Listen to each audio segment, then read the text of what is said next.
Olá, meus irmãos, estamos aqui com o nosso estudo completo da doutrina espírita.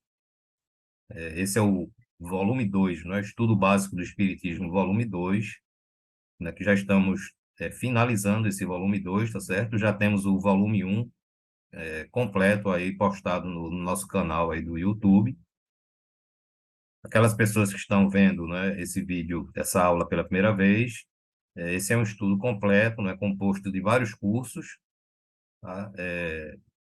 E quem que deseja realmente estudar o Espiritismo desde o começo, né, acompanhando a sequência desse programa, deve começar lá do volume um, tá certo? São 69 aulas do volume um e estamos agora finalizando o volume 2. Assim que nós finalizarmos esse volume, faltam poucas aulas, nós entraremos no estudo básico do Espiritismo, volume 3, né? Que, assim, cada volume é mais avançado do que o outro, tá?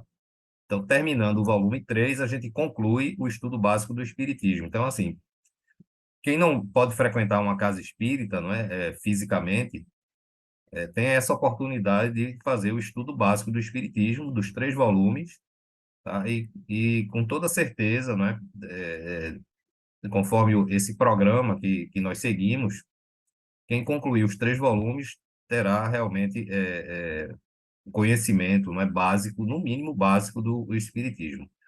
Quando terminarmos o estudo básico do Espiritismo, o volume 3, nós iniciaremos o estudo do perispírito, né, que é também um estudo longo, tá certo? Tem várias aulas, porque o perispírito ele requer muitas informações, né? É um estudo completo, né? Ninguém consegue falar do espiritismo em uma aula. Nós falamos aqui, tivemos uma aula de introdução ao perispírito, né? E ainda assim ficou faltando falar de outras coisas importantes. Mas a aula que nós fizemos aqui de introdução ao estudo do perispírito é suficiente para quem está fazendo o estudo básico do espiritismo, tá? Então, esse é o módulo um desse Fundamentos Básicos aqui, tá? É o Fundamentos Básicos. O roteiro, né, que corresponde ao assunto, é o de número 24, que é a formação dos mundos e da Terra, parte 2. Então, nós fizemos uma sequência, né, nesse volume 2, partindo de Deus, passando pelos espíritos puros, pelo plano espiritual, passamos pelas zonas inferiores, né, falamos da gênese do espírito, falamos dos fluidos, falamos como é que surge a matéria, né, e agora entramos na formação dos mundos. Então, tivemos a primeira aula, essa é a segunda e última aula desse assunto aqui, formação dos mundos e da Terra, parte 2. Então, na sequência de aulas publicadas desde o volume um lá, tá certo? Essa é a aula de número 129. Então, veja como o tempo passa, né? Já estamos aqui com 129 aulas postadas. Deixa eu subir aqui um pouquinho. Pronto. A base de construção dos mundos e dos corpos materiais é o fluido cósmico universal ou matéria cósmica primitiva. Então, a gente já viu aqui nas aulas passadas que o pensamento de Deus, que é chamado de fluido universal, ele vai sofrendo variações na sua estrutura, não é? Condensações, e uma dessas condensações, que por sinal é a principal delas, é quando ele engrossa mais, digamos assim, ele se condensa mais e ele passa a ser chamado de fluido cósmico universal, tá? Isso na linguagem dos espíritos, né? Do que eles nos transmitem na codificação, tá certo? Esse fluido cósmico, quando ele se transforma em fluido cósmico, ele tem vários níveis de condensação, né? Ele tem um nível de condensação mais sutil, mais rarefeito, por, no momento em que ele se encontra ainda no plano espiritual, tá certo? Mas essa condensação, ela chega a um ponto de tanta intensidade, não é? Ela adquire uma condensação tão grande que ela passa a formar o plano físico. Quando ela passa a formar o plano físico, esse fluido cósmico universal, é quando ele começa a gerar os átomos de hidrogênio, né? Que a gente sabe, segundo a astronomia, e o universo, né, toda a matéria que a gente conhece é chamada de matéria física, né, matéria bariônica também, os cientistas chamam muito de matéria bariônica, que é a mesma coisa de matéria física, tá? É a matéria que a gente conhece, tudo provém dos átomos, né? Tudo que existe no universo, é, aglomerados de galáxias, galáxias, constelações, estrelas, planetas, satélites, astros, asteroides, não é? Os seres vivos, nossos corpos, tudo é feito de átomos. Então, veja, mais uma das provas da maravilhosa inteligência de Deus, né? De coisas tão minúsculas que a gente mal consegue ver em microscópios, né? Porque a gente sabe que existem partículas menores do que os átomos hoje, mas dessas partículas, né? Os átomos se formam e os átomos se juntam, se unem, né? Guiados, né? Pela energia espiritual, digamos assim, e forma todas essas construções materiais que nós conhecemos, inclusive forma a dimensão física, não é? Que é a última dimensão que existe no universo. A gente sabe que 99% das dimensões se encontram no plano espiritual. A dimensão física é uma só, não é? Então, a dimensão física, a criação do espaço-tempo, como a gente aprende de acordo com os nossos cientistas, tudo isso é criado pelo fluido cósmico universal condensado e pelas moléculas atômicas, né, que se formam. Então, essa matéria contém os elementos materiais, fluídicos e vitais de todo o universo. Então, o fluido cósmico ele tem algumas derivações, e uma delas é quando ele gera o fluido vital, que a gente já aprendeu aqui nas aulas passadas, que serve para dar vida, né, transformar o que é orgânico, inorgânico em orgânico, tá? Então, é o fluido vital que transforma a matéria inorgânica em orgânica, e mantém a vida biológica em todos os seres vivos, não é? É o fluido vital. É como se fosse uma bateria, né? Nós já até fizemos essa analogia aqui. É uma bateria que mantém os seres vivos vivos. E quando essa bateria, essa energia se esgota, os corpos se desvanecem e há a morte, né, biológica dos seres, tá certo? A matéria cósmica se encontra preenchendo todo o universo em vibrações diferentes. O fluido cósmico contém forças, que são energias espirituais, que presidem as metamorfoses da matéria, as leis imutáveis e, deixa eu reduzir aqui, e as necessárias que regem o mundo. Tá? Então, tudo vem, não é? Tudo provém. Deixa eu passar para o segundo aqui. Tudo provém do fluido cósmico universal materializado, condensado, tá? Se apresentando como energia e matéria, esse ciclo, né, que a gente aprendeu aqui na física, graças a Albert Einstein, e a energia é a matéria, eles chamam de matéria coagulada, né, de matéria condensada. Então, essa matéria, quando está condensada, nada mais é do que energia. Quando a liberação, não é? Quando a dispersão dessa matéria aqui, ela volta a ser energia. Essas forças são conhecidas como gravidade, coesão, afinidade, atração, magnetismo, eletricidade ativa, etc. Então, tudo isso é o ciclo energia e matéria, não é? E essas energias é o que a gente chama de energias comuns, tá? Que são as energias elaboradas pelo fluido cósmico universal. Essas energias são diferentes do que a gente chama de energias puras ou simples ou energias espirituais, que essas aí é que vão dar origem aos princípios espirituais e aos espíritos, tá? Então, energia comum é uma coisa. Então, é um termo didático que a gente criou para destacar e diferenciar o que é energia espiritual do que é energia comum. Essas aqui são energias comuns, tá? Gravidade, coesão, tal. Essas mesmas forças, através de movimentos vibratórios distintos, formarão os campos eletromagnéticos, como luz, calor e som. Os mundos se formam pela condensação dessa matéria, disseminada pelo espaço. É pela condensação que os átomos se formam, dando origem ao material inorgânico e orgânico. Então, quando o hidrogênio ele começa a surgir no plano físico, né, logicamente guiado sempre pelo fluido cósmico universal, esses núcleos de hidrogênio eles vão se atraindo, não é? E vão surgir nuvens de gás, né, de gás hidrogênio. Esse gás hidrogênio, quando começa a surgir essas nuvens, aí a gravidade começa a atuar em cima dessas nuvens e começa a comprimir essas nuvens. E por uma lei, né, aliás, química que existe no universo, toda matéria, toda massa que é comprimida, ela aquece.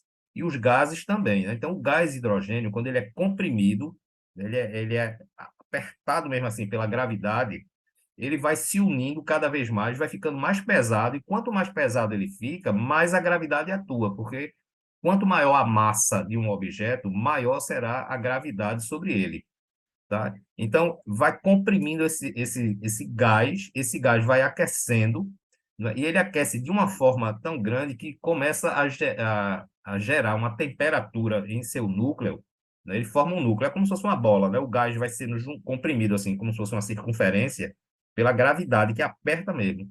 E o gás aquece e a temperatura nesse núcleo é em torno de 15 milhões de graus. Quando atinge uma temperatura dessa de 15 milhões de graus, começa a haver a fusão nuclear. Então, os átomos estão superaquecidos e eles começam a se movimentar com rapidez. Quanto mais rápido você aquece os átomos, mais eles se movimentam com rapidez. E com essa rapidez, esses átomos de hidrogênio começam a se fundir um com o outro e começam a gerar o elemento seguinte, que é o gás, que é o hélio. Tá? Então veja que como é que começa a surgir os átomos, tudo pela formação de uma estrela. No momento em que inicia essa fusão nuclear, surge uma estrela.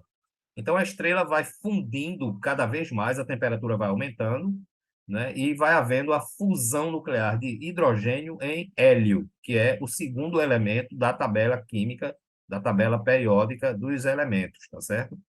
Então, esse processo de fusão nuclear, ou seja, transformar hidrogênio em hélio, é quem faz com que a estrela vá crescendo, crescendo, crescendo, porque vai havendo explosões. Na hora que esses átomos se chocam, esses átomos de hidrogênio, eles liberam energia. Por que eles liberam energia? E é por isso que a estrela produz luz e calor.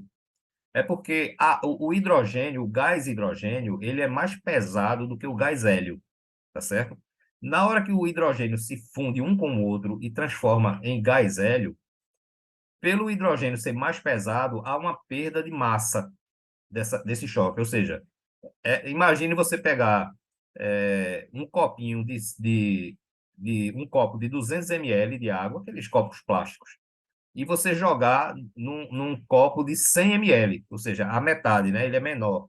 Na hora que você jogar a água de 200 ml num copo de 100 ml, 100 ml vão se perder. Essa perda de material vai se transformar em energia. Ela deixa de ser matéria para se transformar em energia. É o que os cientistas chamam de... Se criou um fóton. Esse fóton é a liberação da energia da fusão nuclear, que é o mesmo princípio das bombas atômicas, não é que o homem aprendeu isso com Albert Einstein e usou para o mal, infelizmente. Então, cada vez que um átomo de hidrogênio se choca com o outro, libera um fóton. Esse fóton é o que é a partícula da luz, não é? Porque é a liberação de energia. E é isso que faz com que a estrela acenda, não é? Que gere luz e calor, tá certo? E aí é por isso que a gente é iluminado aqui pela luz solar, tá certo? Então, esse processo, ele funciona dessa forma. Então, os mundos se formam não, estou aqui. Essas mesmas forças, através de movimentos vibratórios distintos, formarão os campos. Isso aqui eu falei, não foi? Os mundos se formam pela condensação dessa matéria disseminada pelo espaço. É pela condensação que os átomos se formam, dando origem ao material inorgânico e orgânico. Então, a gente viu que com a fusão do hidrogênio surge o hélio. Depois o hélio se funde e forma o lítio. Depois o lítio se... Isso tudo dentro da estrela. Depois o lítio se funde e forma o berílio. Depois o berílio se funde e forma o boro. O boro se funde e se forma o carbono, né? E quando vai chegando nessa etapa de fusão de carbono, se uma estrela for pequena, como é o nosso Sol, ela vai morrer, não é? Ela só consegue fundir até o carbono, tá certo? Mas tem estrelas que são bilhões de vezes maiores do que o Sol. Então, essas estrelas conseguem fundir elementos além do carbono, né? O ferro, o cobre, a prata. Principalmente essa fusão, essa geração desses elementos metálicos, não é? Metalizados, digamos assim, são os elementos que estão na classe dos metais, como ferro, ouro, prata, cobre, silício. Esses materiais são formados nas explosões de grandes estrelas, né, que são estrelas bem maiores do que o Sol. E assim a gente entende como é que os átomos, não é, até o urânio, não é que a natureza ela funde, ela cria até o urânio. Os elementos químicos radioativos que estão além do urânio são criados sinteticamente pelo homem, né? Mas a natureza ela cria até o urânio. Então, daí a gente aprende como é que esses átomos existem na natureza. Tudo vem das estrelas. Nós, fisicamente falando, somos filhos das estrelas, né? Então, esse processo de gerar esses elementos químicos, do hidrogênio até o urânio, sempre vão acontecer graças às estrelas, né? O processo de fusão nuclear e também de captação nuclear, que é outro processo que eu não vou explicar aqui, porque isso aqui é muito mais química e não interessa muito ao nosso propósito aqui, tá certo? Então, a gente sabe que a vida, ela surge, a vida biológica, ela surge principalmente do carbono, não é? Que é o que compõe, é o átomo que compõe as moléculas que mais formam os corpos vivos, inclusive o nosso, né? Nós somos carbono, o nitrogênio, o hidrogênio e o oxigênio. Não é? Tem outros elementos, mas em poucas quantidades, mas os básicos são esses quatro, não é? Carbono, nitrogênio, hidrogênio e oxigênio. São a base da formação da vida. E é através desses elementos, principalmente do carbono, repito, que vão surgir as proteínas, que vão surgir os lipídios, que vão surgir, enfim, que vai se formar as células, né, com suas membranas, né? Esses átomos vão formar o núcleo de uma célula composto do RNA, né, que é um ácido nucleico. Esse RNA, por sua vez, vai gerar o DNA, e o DNA é a planta, digamos assim, não é? É a programação dos corpos físicos, não é? É através dos DNA que existem todas as características de você ser alto, magro, de você baixo, gordo, magro, não é? De você ter uma pele escura, ter uma pele clara, ter uma pele avermelhada, como existia nos primórdios, enfim, todas as características, cor de cabelo, cor dos olhos, tudo, né? Tamanho, tudo, todas as características estão escritas, não é, desenhadas no DNA. A gente sabe que o DNA é quem forma a vida, digamos assim. Então, tudo isso vem através da junção, não é, de átomos que vão formar moléculas, que vão formar substâncias, e assim se forma a vida, tá certo? Então, a gente chega nesse ponto, tá? Os espíritos puros, angélicos ou crísticos, são os responsáveis pela formação dos mundos físicos, e cada um deles assume a tarefa divina de governá-los. Então, Jesus, quando chegou, não é isso há milhares e milhares e milhares de milênios atrás, a gente não sabe, não é porque Jesus foi criado, a Terra nem sonhava em existir, não é? Há milhares de anos antes da Terra existir. É por isso que Jesus já é um espírito puro, evoluído, porque ele também passou pela escalada evolutiva. Então, Jesus recebeu de Deus a missão de formar o planeta Terra junto com a sua equipe, né? Então, todo esse processo para se formar o planeta, que a gente vai falar aqui já já, é, foi responsabilidade de Jesus e de sua equipe espiritual, tá certo? Então, Jesus formou a Terra, por isso que ele diz, antes de a Terra ser, eu já era, ou seja, eu já existia antes de a Terra. Então, Jesus não só é o responsável por governar o nosso planeta, como ele é o criador do nosso planeta, né? O co-criador, perdão, porque o criador é Deus, né? Ele é o co-criador do nosso planeta. É por isso que Jesus tem um carinho, né? Uma dedicação, uma paixão muito grande pelo planeta e pelos espíritos que ele recebeu para governar, orientar, não é? Para auxiliar aqui na Terra, como ele faz até os dias de hoje, não é? A gente não vê porque Jesus está no plano espiritual, mas Jesus trabalha 24 horas do dia, tá certo? E trabalha mesmo em prol do crescimento não só do nosso planeta, mas principalmente dos seres que vivem aqui. Todos eles estão sob a responsabilidade de Jesus. As galáxias, em sua formação, com movimento espiralado, sob a pressão da gravidade, se achata e desprende quantidades de matéria incandescente. Essas massas formam as estrelas, a gente viu, né? A condensação dos gases. Quando essas estrelas se formam, o material que sobrou das nebulosas, tá certo?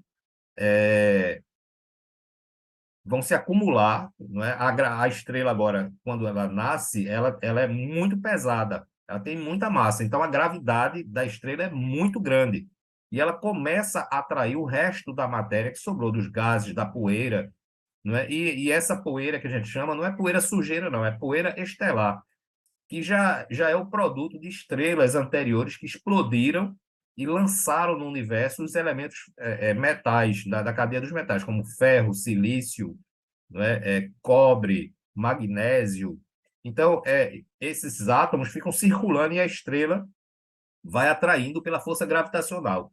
Os átomos mais pesados, como ferro, né, como silício, magnésio, prata, por serem mais pesados do que os elementos gasosos, eles vão mais para próximo da estrela. Por quê? Por eles serem mais pesados, a gravidade da estrela suga eles primeiro.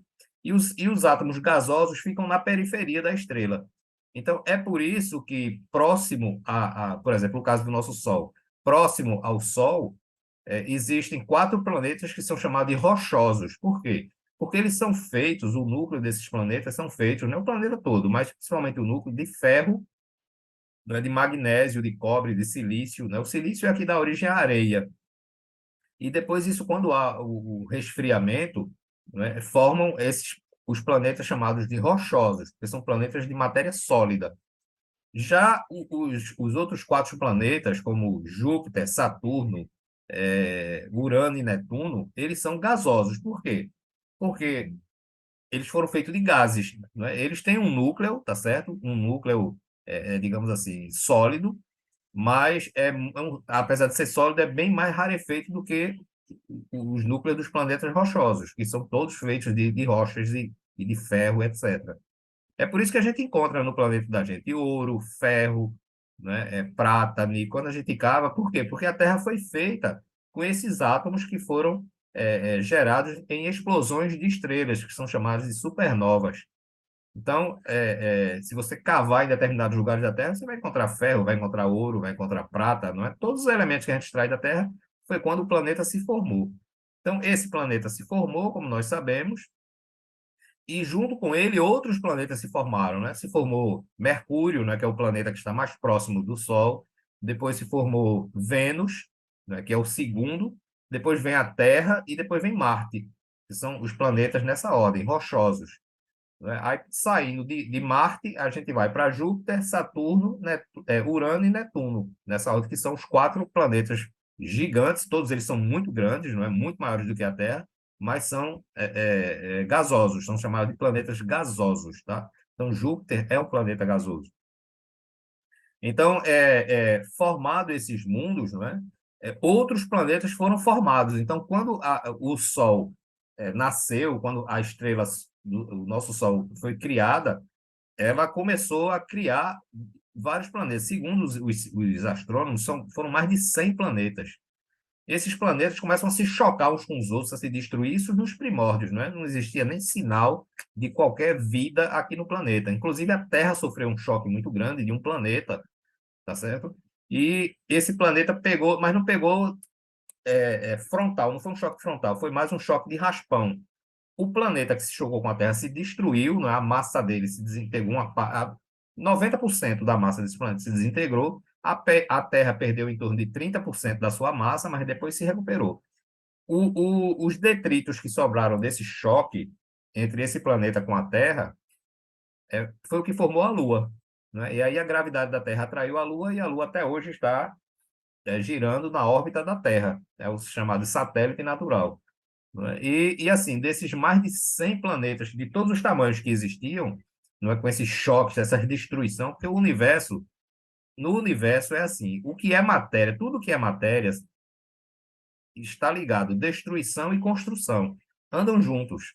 Né? É por isso que a gente vai morrer, porque os nossos corpos físicos são feitos de matéria e em algum momento eles têm que se dispersar. A gente tem que devolver esses átomos para o universo para que outros objetos, outras coisas sejam formadas com esses átomos, porque Deus recicla, não é? Deus não desperdiça nada.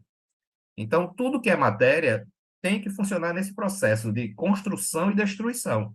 Assim foram os planetas, não é? Eles se chocaram e desses mais de 100 planetas, só 8 sobreviveram, não é? Restaram os maiores, que é exatamente Mercúrio, Vênus, Terra, Marte, Júpiter, Saturno, Urano e Netuno.